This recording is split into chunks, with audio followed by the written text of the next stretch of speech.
Gracias a todos por conectaros una vez más a nuestro webinar. Ahí tenéis el título de lo que vamos a hablar hoy, Reglamento Dora y Mark Tiber.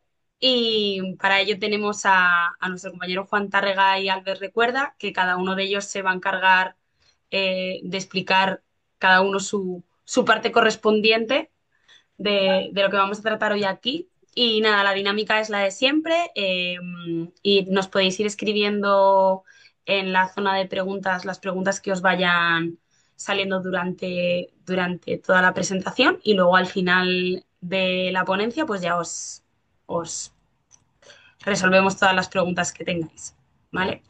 Así que nada, muchísimas gracias chicos, bienvenidos y, y nada, os dejo. Muchas gracias, Lucía. Disculpa, pero vamos a ver qué ahora. Muchas gracias, Lucía, por la presentación. Pues nada, vamos a empezar con el webinar de Dora y de la regulación o del marco de regulación TIBER para dar soporte a lo que sería la regulación e implementación de Dora en las organizaciones a las que se aplica. Para ello, vamos a ver primero qué es el reglamento DORA. Well, I have seen someone in the chat that speak English, so and if you put available the subtitles, maybe you can follow up or webinar, okay? If not, please feel free to contact us to ask any questions regarding the part of the webinar, okay? But because mostly of the people are Spanish, we are going to do it in Spanish, okay? Así que volviendo al español. Como decía, vamos a ver primero qué es el reglamento DORA, a quién le aplica, cuáles son las autoridades competentes. En el caso de las autoridades competentes, nos vamos a centrar especialmente en la parte de España, ya que la mayoría de la gente que se ha unido a este webinar es de España, pero bueno, cada autoridad competente en cada país hay una ya definida, así que viéndola podríamos hacer una analogía entre países. Luego también hablaremos de los 5 pilares de DORA, qué es lo que pretende realmente DORA cubrir. Luego también la clasificación de las empresas según lo define DORA, porque dependiendo del tamaño, no todos los controles o todos los requisitos son exactamente iguales.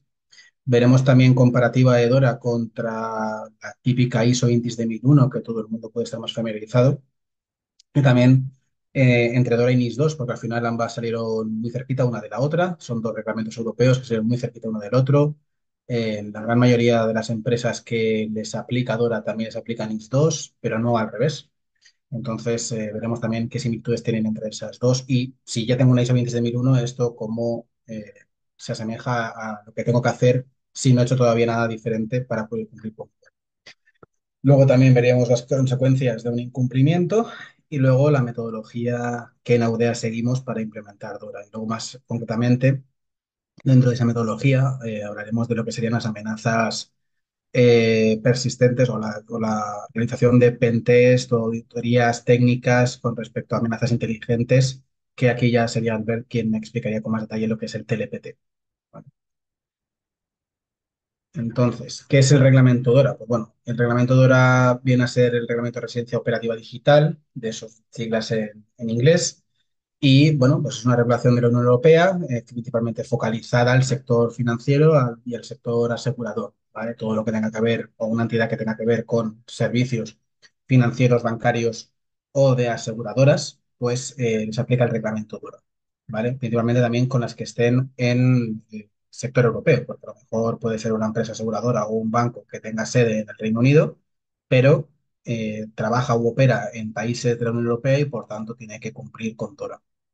¿Vale? El principal objetivo aquí, debido a que todo está digitalizado, pues es, como dice el propio nombre, ¿no? La resiliencia, la continuidad, está muy focalizado a que poder seguir prestando esos servicios, la continuidad operativa de los servicios de la entidad en cuestión y a través de estos servicios digitales. ¿Vale? El reglamento también, para que lo sepamos todos, aunque ya hace un tiempo, el reglamento entró en vigor en diciembre del 22 y empezó a ser aplicable desde el 16 de enero de este año, del año 2025.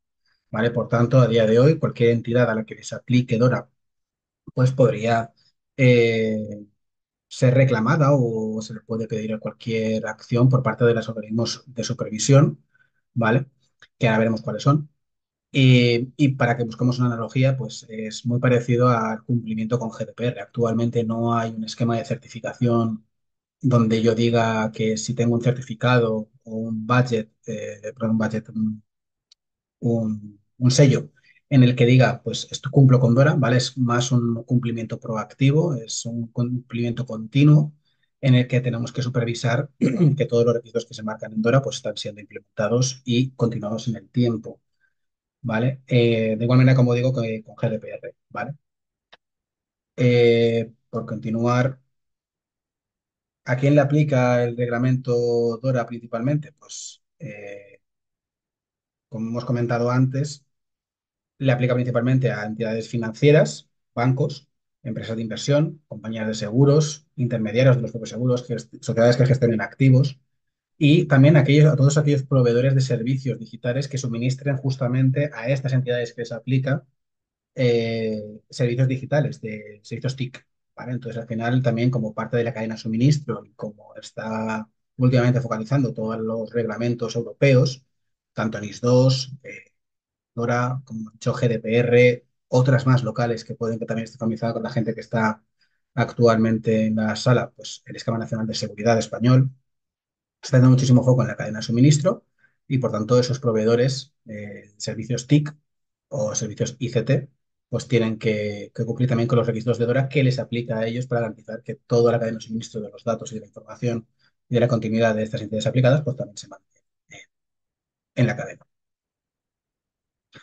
Vale, hablábamos antes de las autoridades competentes. Principalmente aquí hay que quedarse con los nombres a nivel europeo. Como digo, si hay alguno que no esté en España, pues principalmente focalizarse en esos datos. Los que estemos en España, pues también además nos damos los datos de las empresas o de las entidades de supervisión a nivel nacional. A nivel europeo está la EBA, que es la Autoridad Bancaria Europea, European Bank Authority.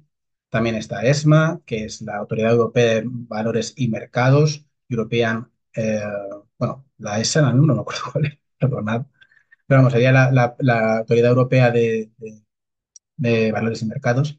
La Autoridad Europea también de Seguros y Pensiones y Jubilación, EIOPA, también nos suena bastante. La Junta Europea de Riesgo Sistemático, ESRB, y el Banco Central Europeo, BCE. A nivel nacional, pues, principal impulsor o supervisor va a ser el Banco de España, pero sobre todo para entidades de bancos y créditos.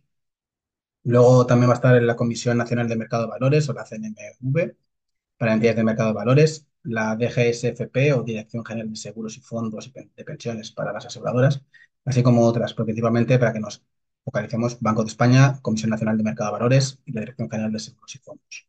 ¿Vale? Para proveedores de terceros críticos en servicios TIC, estará liderado todo esto por ¿cómo se dice? Se me ha ido santo el cielo. La trifuerza, ¿no? La EVA, la ESMA y la IOP, ¿vale? Para que al final sean los que supervisen también a estos proveedores. Pasamos a lo que son los pilares de DORA. DORA se basa en 5 pilares, principalmente gestión de riesgos TIC, notificación y clasificación de incidentes, pruebas de resiliencia, gestión y supervisión de proveedores e intercambio de información. ¿Qué viene a explicar cada uno de estos muy rápidamente? Pues la gestión de riesgos TIC es que hay que poder evaluar mis propios riesgos TIC, además de también los riesgos TIC que me puedan dar los proveedores, pero eso está más enfocado con el cuarto pilar. Pero el primer pilar es que tengo que hacer una evaluación, un análisis de riesgos, ¿vale? Constantemente implementando medidas de seguridad en base a amenazas a las que yo estoy expuesto, cada organización en base a la naturaleza de los servicios que presta y en base también a la propia naturaleza de la entidad por clientes que tenga que estén amparados por la parte de DORA, pues tendrá que aplicar una serie de amenazas u otras y por tanto una serie de controles u otros. DORA no tiene actualmente un marco de controles específicos, pero sí que tiene una serie de RTS e ITS que son estándares de regulación y estándares de implementación. ¿Vale? Entonces, son como digamos el framework de controles que tenemos que implementar para cumplir. Pues al final, como mínimo, tenemos que ver que esos controles, tengo que ver el riesgo que tengo asociado al implementar ese control en mayor o menor medida. Adicionalmente, también hay que intentar gestionar o analizar los riesgos de mis activos más importantes, ¿vale? Y también, pues, eso, teniendo un marco concreto, lo típico de análisis de riesgos que, pues, dicen otros estándares, como hacer una revisión continua, al menos anualmente, siempre que hayan cambios significativos, ¿vale? Esto al final está basado en una metodología de gobernanza de análisis de riesgos. El tema de la notificación y clasificación de incidentes. Esto es un punto que está haciendo muchísimo hincapié también todos los reglamentos, igual de manera que antes comentaba que todos los reglamentos europeos, principalmente, están haciendo mucho foco en la cadena de suministro, también en la parte de gestión de incidentes. Al final, un incidente puede venir por la propia entidad o puede venir por un tercero, pues también es importante notificar incidentes por parte de la cadena para que me notifiquen a mí si me lo han detectado ellos y no lo he detectado yo, porque no tengo a lo mejor ese servicio o esa capacidad para poder detectarlo con personal interno, pero si no, para poder intentar actuar lo antes posible y evitar que esto se convierta en un incidente intratable, ¿vale? Y minimizar el impacto del posible daño que me esté sucediendo. ¿Vale? Para ello se clasifican los incidentes en tres categorías. Incidentes menores, con impacto limitado, aplicación no obligatoria a reguladores. Incidentes importantes, ya sería un impacto más significativo. Aquí hay que hacer una solución rápida, pero bueno, no compromete la estabilidad del servicio. Es decir, puedo tener a lo mejor una pequeña brecha, pero no implica que esté afectando, no es un incidente disruptivo. ¿Vale? Y luego ya están los graves, que ahí sí que, pues eso, ya tomar acciones urgentes, inmediatas, posiblemente esté en peligro la continuidad del servicio e incluso las autoridades competentes pues, podrían intervenir para guiar o orientar o hacer el seguimiento de posible incidente. Luego también, como dice el Pilar, habla de notificación. El tema de la notificación es importante, y de igual manera que, por ejemplo, GDPR nos decía que cuando tenemos una brecha de seguridad y hay que comunicarla tanto a interesados como al organismo de supervisión, en el caso de España, la Agencia Española de Protección de Datos, tenemos que hacerlo en menos de 72 horas. Aquí cambia un poco el tema de la notificación, porque ante un incidente grave, tenemos que comunicarlo a la supervisora dentro de las 4 primeras horas desde que se detecta el incidente. ¿Vale? Y posteriormente hay que hacer una serie de reportes periódicos hasta que se finaliza, digamos, la solución del incidente. Porque principalmente es que a los 3 días siguientes, es decir, dentro de las siguientes 72 horas, alineándolo como decíamos antes con la parte de GDPR, por si acaso a lo mejor el incidente también afecta a datos de carácter personal, porque eso es independiente. Es decir, si el incidente me aplica a mi DORA y el incidente es simplemente tecnológico, pues no hace falta comunicarlo a la gente española, pero si además ese incidente afecta a datos de carácter personal, me está aplicando aquí la parte de DORA y las comunicaciones que tengo que hacer por DORA y las comunicaciones que tengo que hacer por GDPR. ¿Vale? Entonces hay que tenerlo en cuenta de que no, una comunicación no excluye la otra, son cosas independientes, tengo que hacer ambas comunicaciones a los organismos que correspondan. Entonces, lo que digo es que busques analogía por intentar un poco alinear los mismos criterios y que no esté yo diciendo esto era para dentro de 3 días, esto era para 5, esto para uno, pues un poco al menos la misma estructura. Por eso digo que a los 3 días tenemos que informar sobre el impacto y las medidas correctivas que hemos aplicado. De igual manera también que si tenemos una brecha, perdón, si hubiera una brecha con afectar a datos de carácter personal, se comunicaría justamente diciendo lo mismo, qué acciones teníamos antes, qué acciones tenemos ahora, ¿vale? Los típicos requisitos que nos puede pedir la agencia cuando se hace esa comunicación. Pero como novedad, sí que hay un informe final de evaluación completa, que el primero se suele mandar al mes, al cabo de 30 días se tiene que mandar un informe de continuación de ver cómo va el incidente y esto hay que mandarlo a la autoridad competente, y posteriormente otro al cierre, ¿vale? Se supone que el incidente darían por hecho de que con 30 días es suficiente, pero hay veces que los incidentes, pues bueno, al menos en 30 días tienes que tenerlo contenido, pero el incidente no se cierra porque a lo mejor la acción correctiva o incluso la acción de la detección de la causa raíz para que no me vuelva a ocurrir, pues no es un cambio sencillo que en 30 días se pueda implementar. Eso también dependerá de cada naturaleza de los propios incidentes que se detecten en cada una de las organizaciones, ¿vale? Luego pasamos a la parte de pruebas de resiliencia operativa. Aquí principalmente está muy focalizado en la parte de continuidad de negocio, de disponer de un plan de continuidad de negocio, de realizar pruebas regulares en base a un plan o a un criterio de escenarios o de RPs. Luego también hacer simulaciones de disaster recovery, como comentábamos, intentando hacerlo lo más realistas posibles ante fallos o interrupciones del servicio, ¿vale? Porque aquí hay que focalizar en la parte de resiliencia e incidente disruptivo.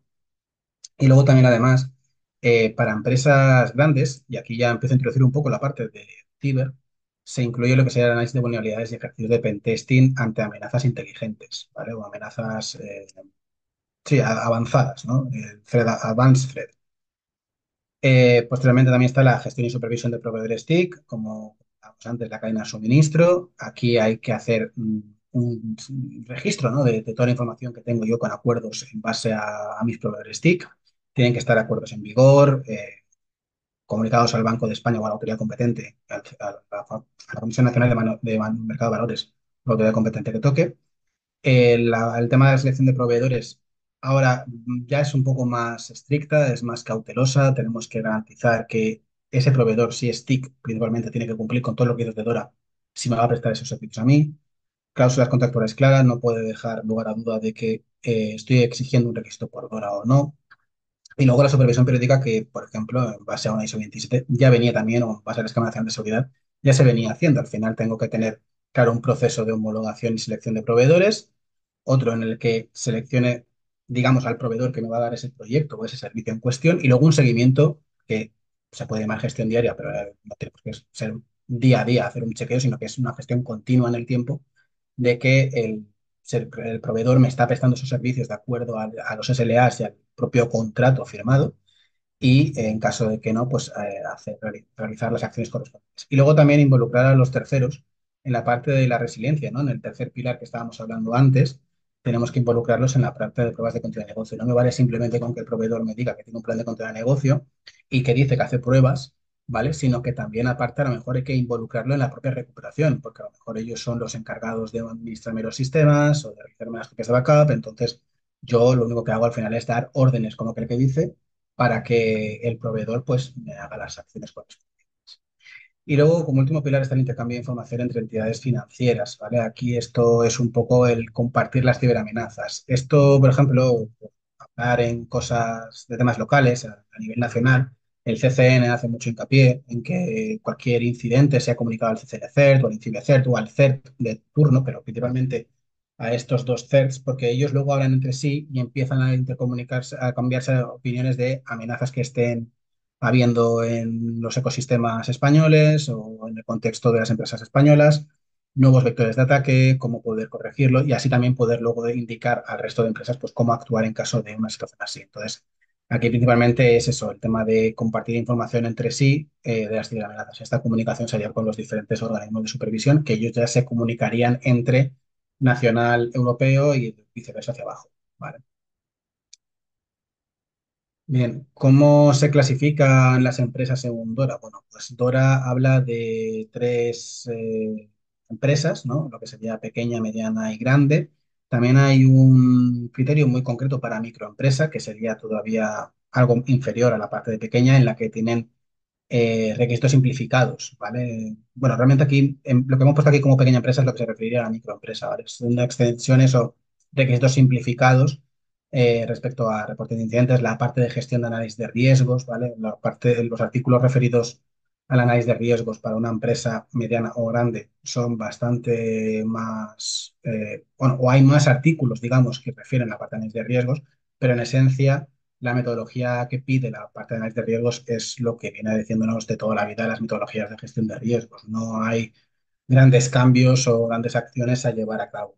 Pero para una microempresa esto se simplifica todavía más. ¿Vale? Entonces, criterios para poder medirlos, pues aquí los tenéis marcados. La pequeña sería menos de 50 empleados o facturación inferior a 10 millones de euros.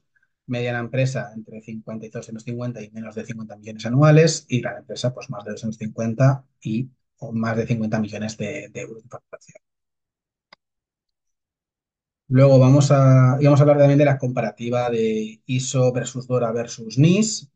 Como decíamos, pues bueno, al final DORA lo que nos viene a decir es que si tenemos un sistema de gestión por debajo como base, tenemos mucho camino andado porque como comentábamos, la parte de análisis de riesgos, gestión de incidentes, gestión de proveedores, la propia gestión de la resiliencia, eso una ISO 27001 ya lo contemplaba desde el inicio, lo único que hay que orientar o alinear esos procedimientos a lo que marca la RTS o ITS en cuestión que como comentábamos antes, la RTS es las estándares de regulación y la ITS es el estándar de implementación que tiene Dora, que ha desarrollado Dora para cada uno de los pilares, pues un poco aterrizarlo a esa exigencia de Dora en cuestión, ¿vale? Tener una 27001 no garantiza cumplir con Dora, la 27001 es algo voluntario, el alcance puede ser muy limitado, Dora aplica a lo que es toda la organización y a todos los servicios, ¿vale? Entonces, no podemos, si tenemos una ISO que solamente aplica a un servicio concreto, o a una determinada acción o a un determinado departamento, no podemos garantizar que cumple Dora. Y además, como decimos, Dora tiene particularidades que tenemos que alinear con los RTS y los ITS.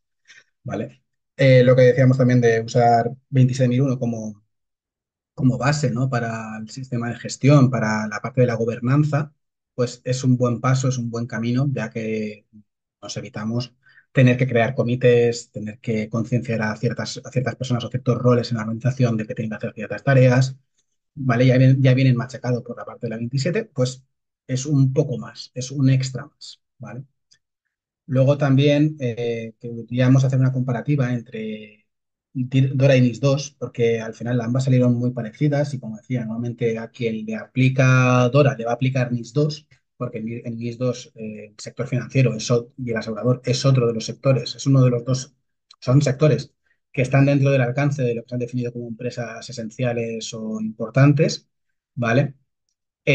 Por tanto, tendremos que implementar las dos cosas. ¿Y qué pasa si una me dice que tengo que hacer algo y la otra también me dice que tengo que hacer otra cosa, pero me cambia un poco? Porque al final también mis dos pasan por encima de la parte de gestión de riesgos, la parte de gestión de proveedores, de gestión de incidentes, continuidad de negocio, focaliza muchísimo también ahí.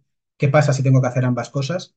Y mis dos me dice una cosa y Dora me dice otra. Bueno, aquí Dora es la que prevalece, ¿vale? De hecho, se comunicó, no me acuerdo ahora mismo el nombre del documento ni cuándo se publicó, pero las autoridades competentes que gobernaban NIS 2 y que gobiernan Dora se pusieron de acuerdo y que Dora es más prioritaria que NIS 2. Por tanto, en caso de solapamiento o conflicto entre NIS 2 y Dora, la que me vale es Dora. ¿Vale? Tengo que hacer lo que me dice Dora. Lo mismo ocurre con la parte de proveedor stick. Si estoy sujeto a Dora y a NIS 2, pues tendré que cumplir ambos independientemente, ¿vale? Según también los requisitos que me diga mi cliente, si yo soy un proveedor TIC que doy servicio a las entidades que les afecta Dora.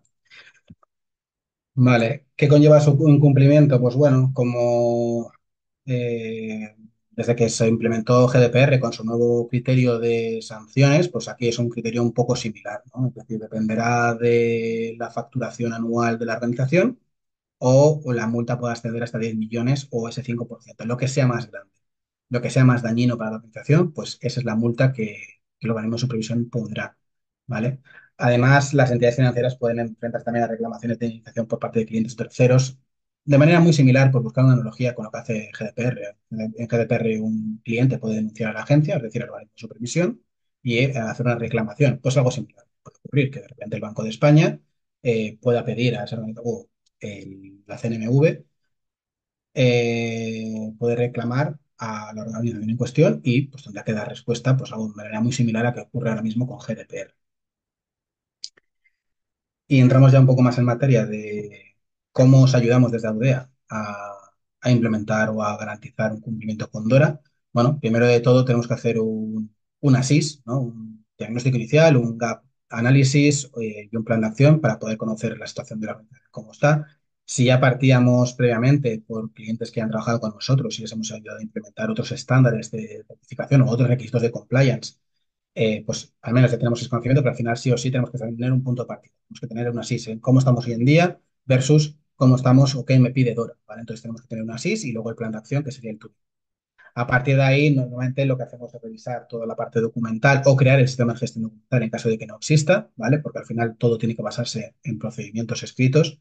Ahí no habla tampoco Dora de un nivel de madurez como puede ser otros esquemas que sí que exigen un nivel de madurez concreto basado en CMMI.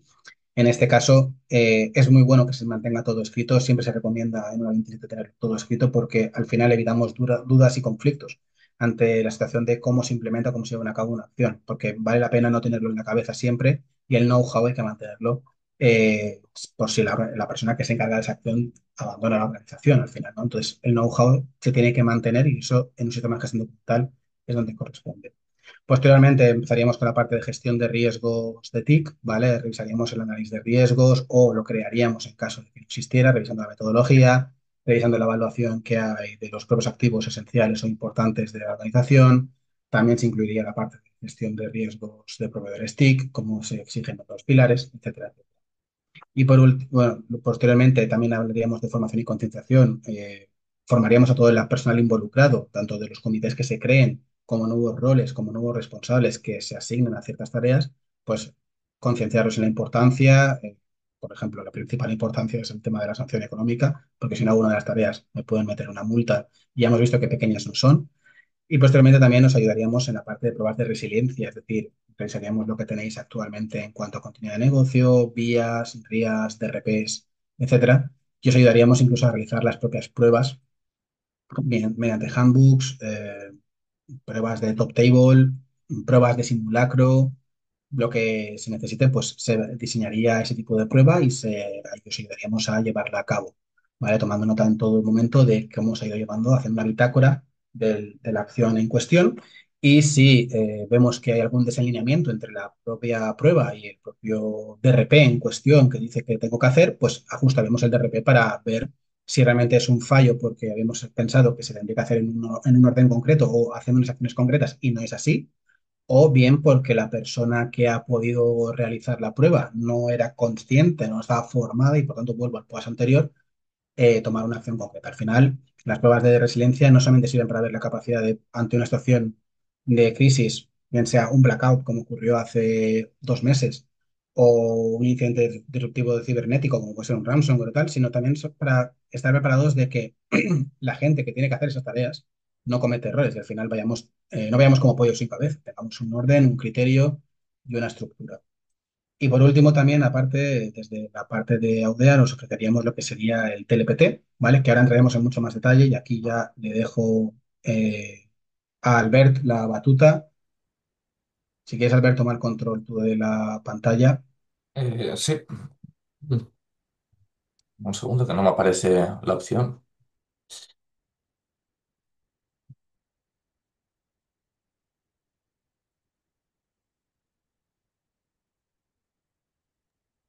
Tienes que tenerla arriba, donde pone opciones de vista. Sí, creo que le tienes que volver a pasar el control o dejar el control y entonces He aparece. dejado el control, debería salirte ahí, solicitar control remoto y te tendría que dar Lucía.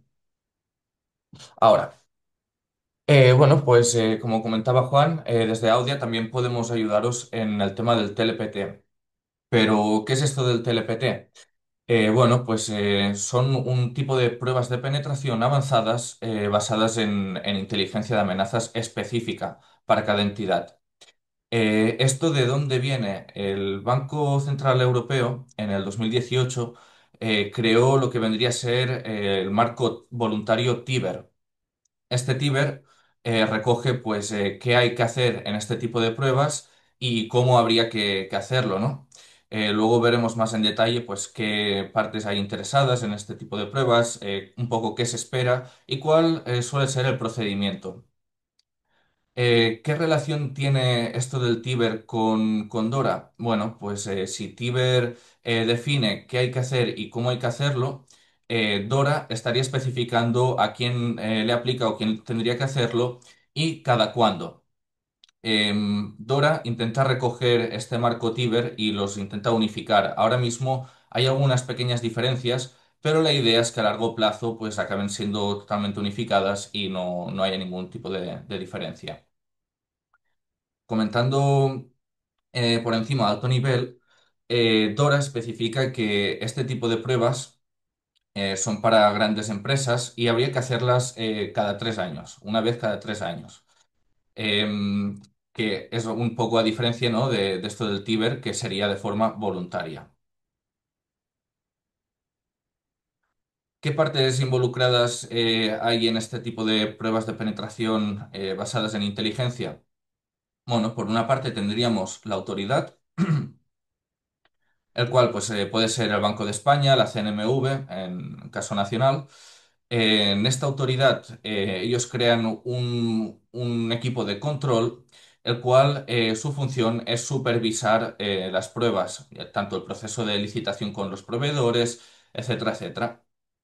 Por otra parte, tendríamos la entidad a la que se somete el test, la cual en su mayoría no tienen que saber que se está realizando este tipo de prueba, ¿no? Para ello se crea el equipo blanco o el equipo de control, el cual es un grupo reducido de personas que serán pues los que gestionen un poco la parte de licitación de proveedores, su comunicación y luego pues den aviso al equipo azul, ¿no? Al equipo de defensa. Por otra parte, tendríamos el equipo de defensa, que este viene involucrado sobre todo más a la parte final. Sin embargo, también se evalúa pues, cómo se han desempeñado durante la realización de las pruebas. Y luego tendríamos pues, dos proveedores diferentes, ¿no? Aunque pueden ser la misma empresa, tienen que ser equipos diferentes, no puede ser el mismo personal. Por una parte, tendríamos el proveedor de inteligencia de amenazas y luego el proveedor de testers, ¿no? De auditores de pruebas de penetración ofensiva. A diferencia de Tiber, Dora, al ser una regulación, sí que es un poco más flexible en este aspecto y permitiría emplear auditores ofensivos internos, al menos una vez cada tres tests que se hagan. Entonces, bueno, esto puede ayudar a las entidades a reducir costes. Otra pequeña diferencia es que en Tiber era opcional la creación del Purple Team, es decir, la unificación del equipo rojo con el equipo azul. Tras ver que es muy útil esta participación conjunta, colaborativa, Dora lo ha especificado como algo obligatorio. Entonces, al acabar las pruebas del equipo rojo, estos equipos, tanto el defensivo como el ofensivo, colaborarían juntos pues, para tratar otros posibles escenarios que no se hayan ejecutado o hacer otros ejercicios tabletop y así pues poder mejorar todavía más estas pruebas.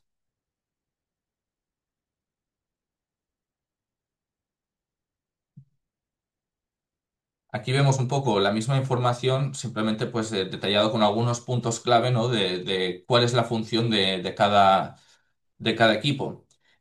Como comentaba, pues en la entidad que se somete al test tendríamos el equipo de control y el equipo de defensa, ¿no? El equipo azul.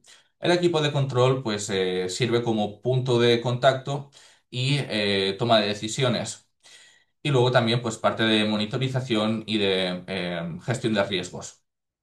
El equipo azul pues trataría de actuar como los defensores, los cuales no tienen que saber que se está ejecutando la prueba hasta que ésta finalice. Por otra parte, tendríamos el equipo rojo, los cuales son los que desempeñan esos ataques basados en la inteligencia que les proporcione el proveedor de inteligencia de amenazas. Y por último, tendríamos al supervisor, que sería el equipo del TLPT, que sería parte de la autoridad.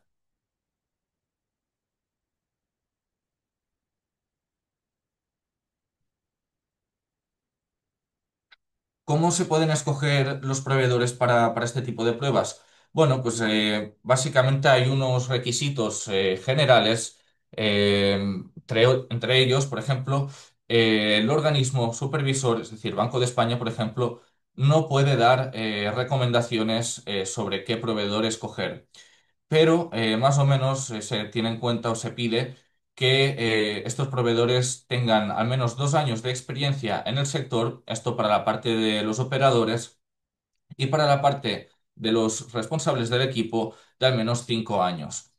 Bueno, pues se piden algunos trabajos anteriores, ¿no? Como referencia y esos años de experiencia previa. Por otra parte, comentar que bajo circunstancias excepcionales, sí que, y tras consultarlo con el equipo de supervisión, se podría contratar a algún proveedor que no cumpla con estos requisitos. Sin embargo, habría que especificar qué controles o qué mecanismos adicionales habría para suplir, ¿no? Pues, esas partes que no cumplan con los requisitos. Viendo un poco sobre las diferentes fases que contiene este tipo de ejercicio, hay tres fases principales, ¿no? La primera que sería la fase de preparación, la segunda la fase de testeo y la última la fase de clausura.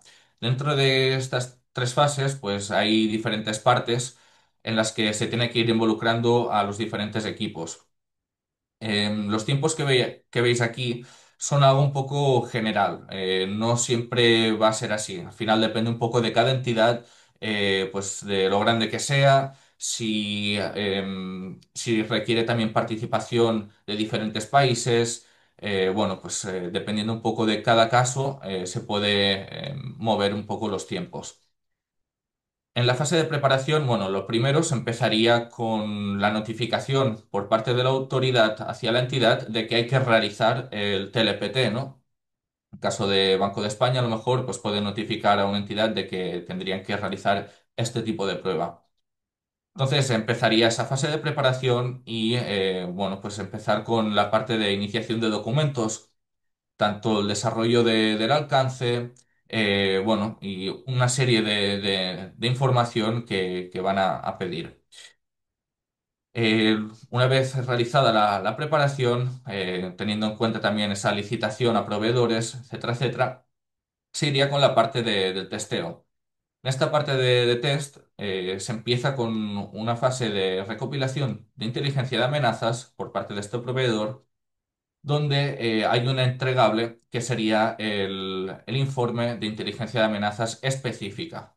Luego veremos un poco más en detalle qué es de lo que se trata, ¿no? Una vez se ha desarrollado este informe, se le pasa la información al proveedor de equipo rojo.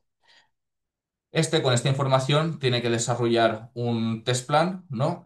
Más o menos hay una ventana de 2 semanas, el cual tendrá que ser aprobado por la autoridad y luego también, pues, darle esa información al equipo de control de la entidad.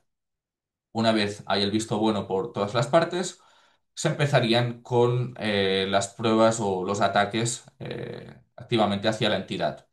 Aquí se estiman unas 12 semanas mínimo, pero recordemos que esto depende un poco de cada caso en particular. Una vez finalizadas las pruebas del equipo rojo, entraríamos en la fase de clausura, ¿no? Donde se tiene que desarrollar el informe del equipo rojo, pues qué tipo de ataques han realizado, cuáles han sido satisfactorios, cuáles no, etcétera, etcétera. Por otra parte, aquí ya sí que se les notifica al equipo azul de que existía esta prueba y ellos también deberán desarrollar un informe, ¿no? Pues de lo que han podido identificar, lo que no, que han bloqueado, etcétera, etcétera. Y paralelamente se ejecuta esa colaboración entre estos dos equipos, pues para hacer otros ejercicios tabletop o explorar otros escenarios que no se hayan ejecutado durante la fase de test, o incluso pues algunas otras propuestas que puedan surgir, ¿no? Para mejorar la resiliencia de la entidad. Una vez finalizados estos informes, se suele realizar una reunión, ¿no? De feedback 360, pues para ver un poco todas las partes que han participado, pues cómo ha ido, posibles mejoras a futuro, etcétera, etcétera. Y ya para finalizar, pues se notifica a la autoridad y se les entrega ese informe resumido y el plan de remediación. Esto lo tiene que entregar la entidad y una vez la autoridad lo valide, pues ya tendríamos la atestación.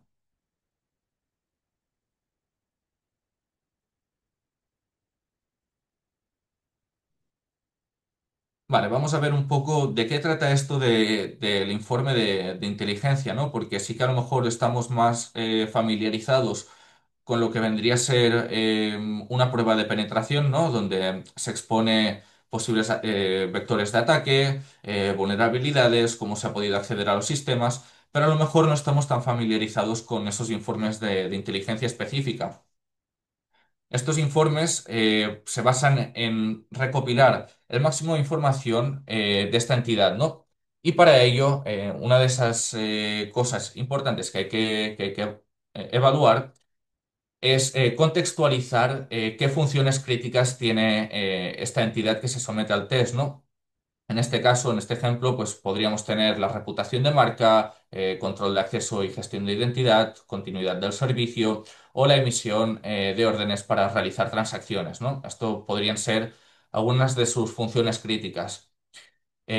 Acto seguido, pues se tiene que evaluar qué motivaciones podría tener relacionadas para atacar esas funciones críticas.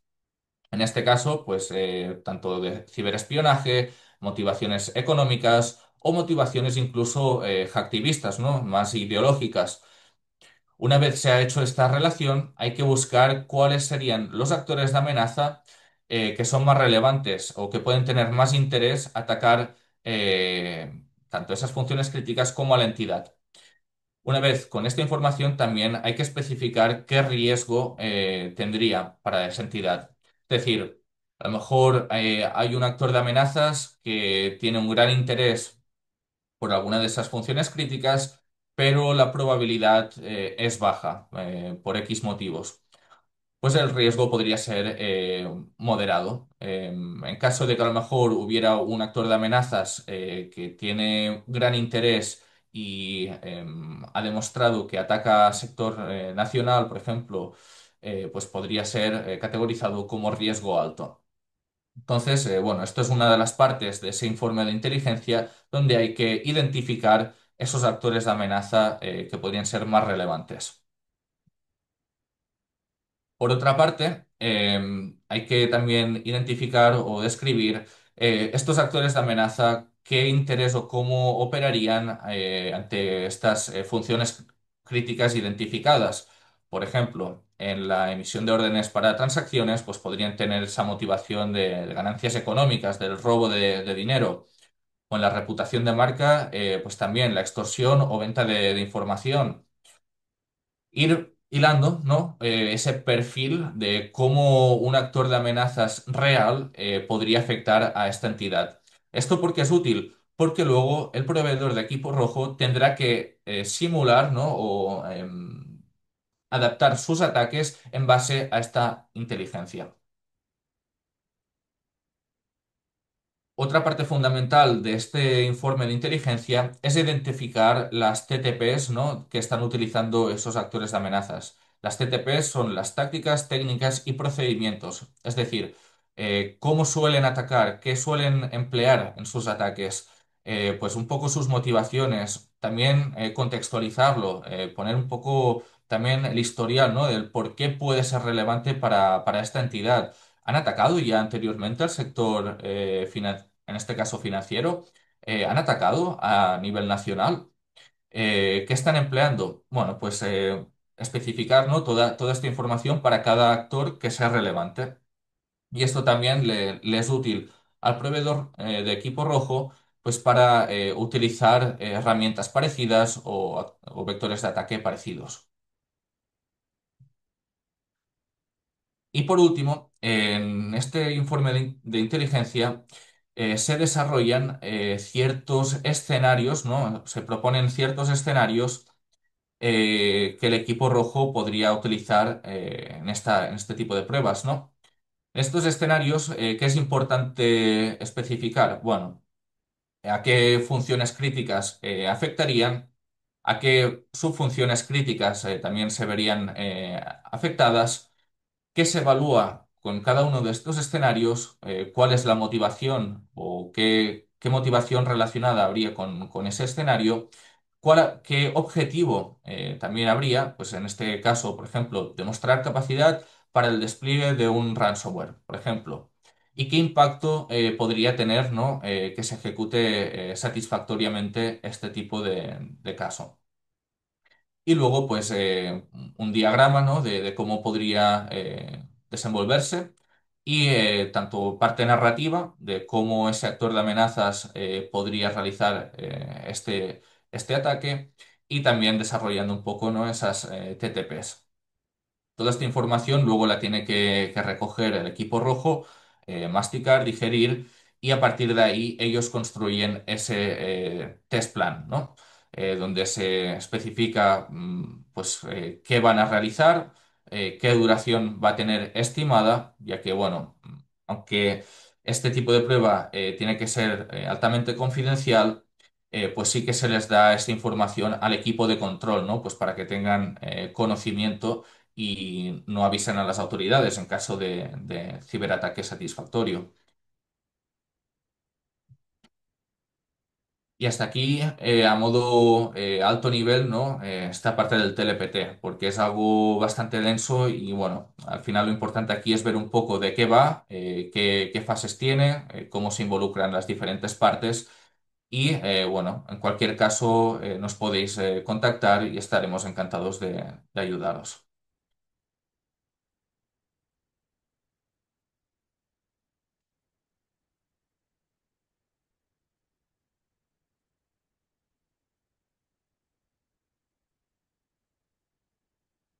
No sé si tenéis alguna pregunta, la podéis ir dejando por el chat.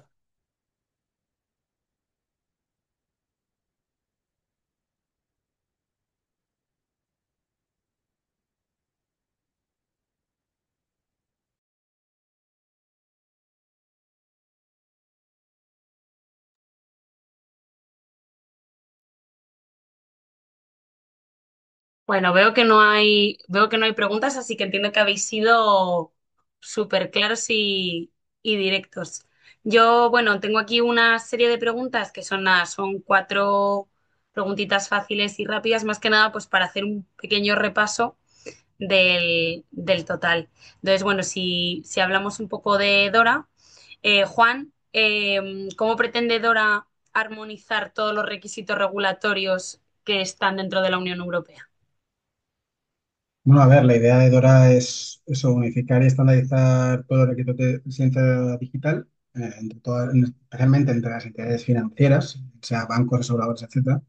Y esto pues, lo realiza a través de aplicación directa y uniforme de toda la UE, evitando diferencias entre países. También han desarrollado una serie de técnicas, como hemos comentado antes, las RTS y las ITS, donde se especifica cómo cumplir cada uno de los requisitos clave, a diferencia de otras donde se dice que en un artículo tienes que cumplir con cierto criterio, pero no te define ese criterio, sino que te deja más bien a tu buen juicio o a realizar un análisis de riesgos y decidir hasta dónde tengo que llegar o hasta dónde no tengo que llegar. Aquí es algo muy similar porque tienes que hacer igualmente tu análisis de riesgos, pero tienes unas RTS y unas ITS que tienes que cumplir. Luego también hay que estar en cooperación constante, ¿no? Con los organismos de supervisión, especialmente con los tres a nivel europeo y con tu autoridad local que te aplique, bien sea, como hemos dicho antes, Banco Español, o sea, Banco de España, perdón, la CNMV o la de aseguradoras. Y luego también, aparte del tema del riesgo, ¿no? Que no solamente sean hacer análisis de riesgos enfocados desde el punto de vista de riesgos tecnológicos o de ciberseguridad, sino también en la parte de riesgos disruptivos o de continuidad, realizar pruebas, que al final siempre también la parte de los BCP se quedaba un poco en el aire, era muy pasar por encima, digamos, ¿no? En otros estándares, ahora aquí se hace mucho más hincapié de que tenemos que ser capaces, o la entidad en cuestión tiene que ser capaz de poder hacer una recuperación efectiva y siempre desde un punto de vista de gobierno. No vale nada que al final esto se lo deleguen a una persona porque, como esto es de IT, pues al de IT. No, aquí está involucrada toda la organización. Al final la persona de IT sí, en caso de resiliencia, recupera los sistemas, pero a lo mejor él no sabe la criticidad de todos los sistemas y por lo tanto eso requiere una parte previa de gobernanza, de definición de toma de decisiones, porque al final es la dirección quien va a saber mejor. Al final es buscar un poco el alineamiento entre negocio y la parte tecnológica. Genial, pues muchas gracias, Juan. Y Albert, por la parte de Tiber, ¿por qué es útil simular estos ataques reales en las pruebas? Sí, porque a diferencia de a lo mejor una prueba de penetración más típica, este tipo de test contextualizan la entidad, todas sus funciones críticas y se evalúa la organización en su totalidad. Hecho esto de una forma que simula un atacante real. Entonces, bueno, es lo más parecido a simular un ciberataque, ¿no? De un actor de amenazas.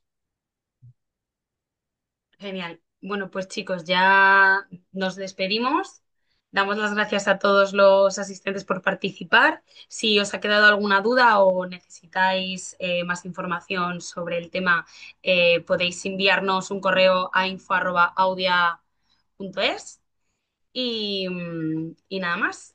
Próximamente subiremos el vídeo en nuestras redes sociales en LinkedIn, así que estar pendientes para más información. Muchas gracias a todos.